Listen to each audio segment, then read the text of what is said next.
Assalamualaikum warahmatullahi wabarakatuh. Kembali lagi bersama kami, kelompok 3. Di sini kami akan membahas tentang topik 2 yaitu pembelajaran wirausaha melalui PJBL. Baiklah, sebelum memaparkan materi, di sini saya akan memperkenalkan setiap anggota kelompok 3. Yang pertama, Nur Suryaningsih dengan NIM 013. Yang kedua, Septian Bunaya dengan NIM 015. Yang ketiga, Silmi Puspita dengan NIM 016. Dan yang terakhir, Tirza Mili Milansari dengan NIM 017. Baiklah, kita masuk ke dalam materi. Yang pertama, apa sih PJBL itu? Nah, tentu kita harus mengenal apa itu PJBL. Pembelajaran berbasis project atau project based learning merupakan pembelajaran yang memungkinkan bagi peserta didik untuk belajar dengan pengalaman praktis dengan menyelesaikan project atau tugas yang serupa dan relevan dengan kehidupan nyata. Lalu, dalam materi ini kita akan bahas 3 topik diskusi.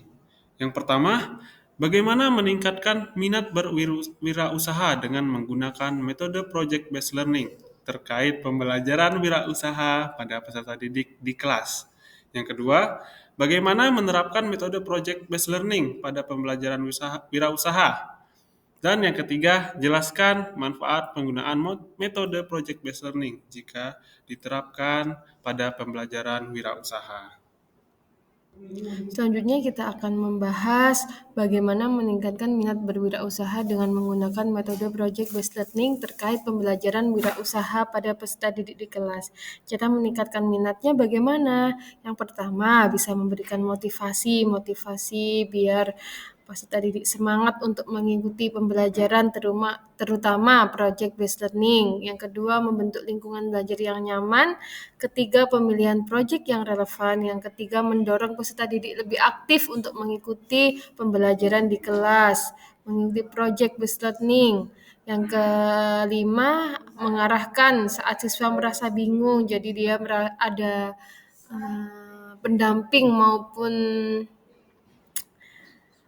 maupun guru yang mengarahkan sehingga siswa tidak merasa kebingungan sendiri. Yang keenam, melibatkan pihak industri, dan yang ketujuh, memberi penguatan maupun pujian terhadap hasil dari peserta didik.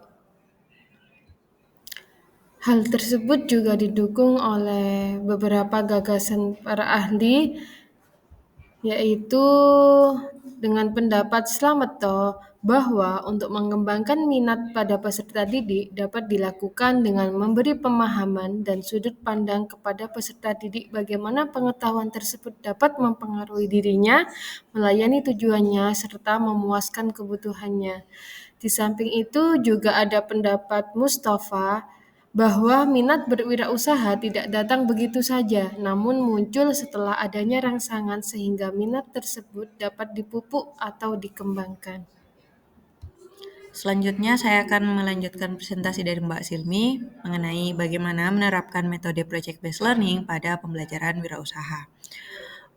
Untuk metode pembelajaran itu masing-masing memiliki sintaknya, karena kali ini kita akan membahas metode project based learning, maka terdapat 5 sintak. Sebenarnya sintak di sini bisa berbeda-beda tergantung dari mana sumbernya, tapi secara umum sama.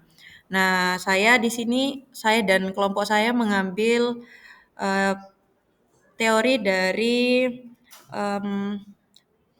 The George Lucas Educational Foundation dalam Abidin, bahwa langkah-langkah dari project based learning dimulai dengan pertanyaan-pertanyaan mendasar, dilanjutkan dengan mendesain perencanaan proyek yang akan dilakukan bersama antara guru dan peserta didik. Yang selanjutnya menyusun jadwal. Di sini guru dan peserta didik menyepakati jadwal untuk pelaksanaannya. Yang keempat itu ada pelaksanaan.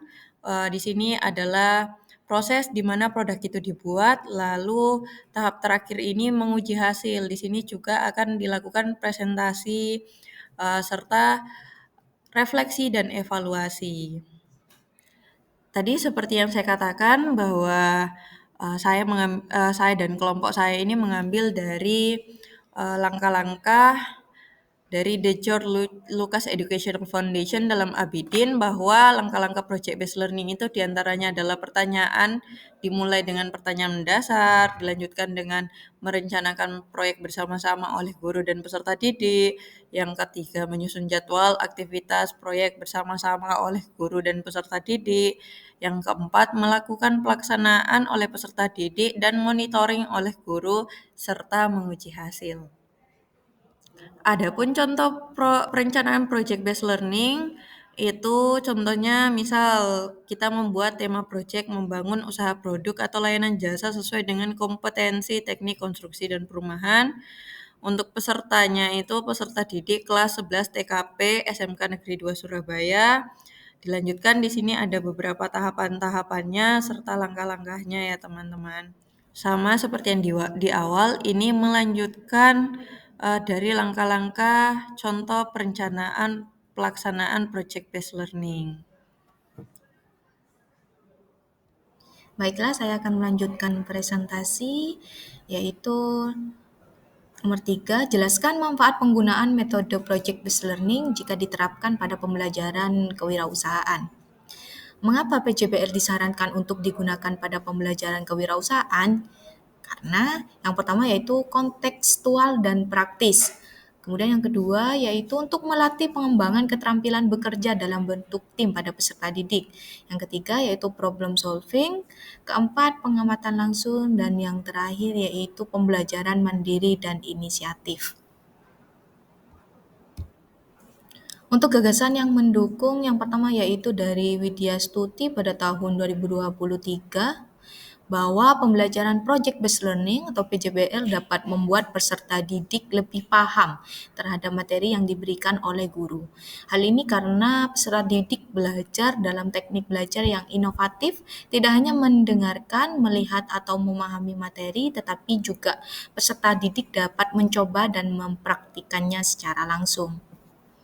Kemudian oleh Dharma pada tahun 2019 bahwa pembelajaran project based learning atau PJBL dapat meningkatkan minat maupun motivasi peserta didik dalam kegiatan belajar berwirausaha.